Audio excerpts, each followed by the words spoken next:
سلام، صبح بخیر. صبح همه طبقه کارگر مخصوصا سرخیزا گچکارا بخیر. نگاه کنید که دیرو تا ویدیو خوب گفتم که صبح اگر بری این جیور داری اون جیور داری. نگاه کن عبدالآباد خیابان ماهان. او به خدا مرتکه برای دکتر نمیره. دکتر خود صبح موتور خو ماشین خو با پیارتی به اتوبوس میره. تو مگر منفر داری تو کار گیری. این داستان گچگری یار مترک زدم ازی گچگری. نگاه کن به تو نشون میده مشته شیشته فقط میگی به جنگ نبرو.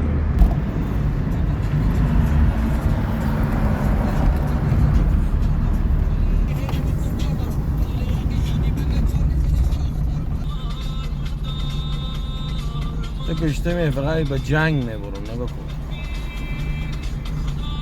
تو به جنگ میبرم.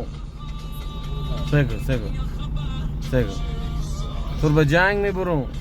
بیا صندوق زمان به صندوق دروگو. چرا صندوق دروگو؟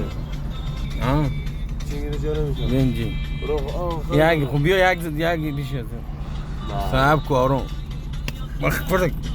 برد رسیشو هست کو بزنید بیا صندوق منطقه خر بده گم شو. منطقه خرتون نگاه کن برن دگران این که یک خوب من که میگم صبح مگه دکتر یارو ور نمیداره. ببین دکتر بری ور نمیداره. خدا بی موزیک بی ساز با اخباری میرقصه. با اخبار ادامه داره. صاحب کو 100 تا دگر نگاه کن.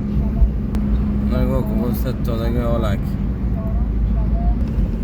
یارو بعد میگه شما خوب زندگی میکنین دمی که ما به سر کار میریم. ببین خیابونا نگاه کن فقط میگی روز تعطیلیه. امروز چهارشنبه 10/4 ببخشیم 10/5/1403. نگاه کن این دیگران نگاه کن. فقط میگیم اتوبوس مدرسه با 4 مدرسه. نگاه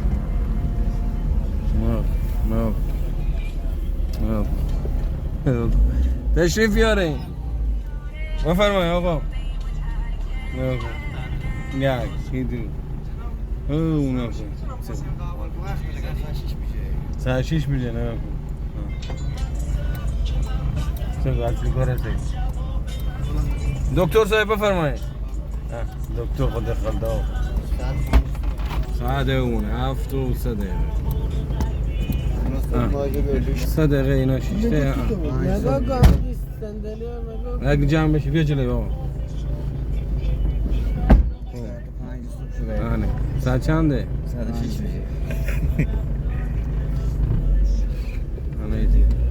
ایسه که صبح وقت مولیتی صاحب کنزو بگم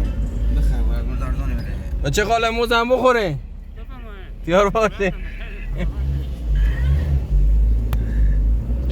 دنده کنم تا دیدی ابراهیم شو خب کنه داری خب شما بگم امراد دکتر آدم میره برات چیکار تو برو. من که دیرو تا ویدیو بگفتم با تو چی میگی؟ تو چه نگاه میکنه بیا آقا گفتنی نداره حالا کار نگیری وقتی میگیریم دیگه تا تایش باشه دیگه. تا تایش باشه بریم دیگه دنبال کارگر برنا خب بریم دیگه. دیگه اونا میفهمه چی گفتم اون اصلی کارو. خداحافظ دیگه گفتنی نداری. نه دیار باشه خدا یارت. شوقی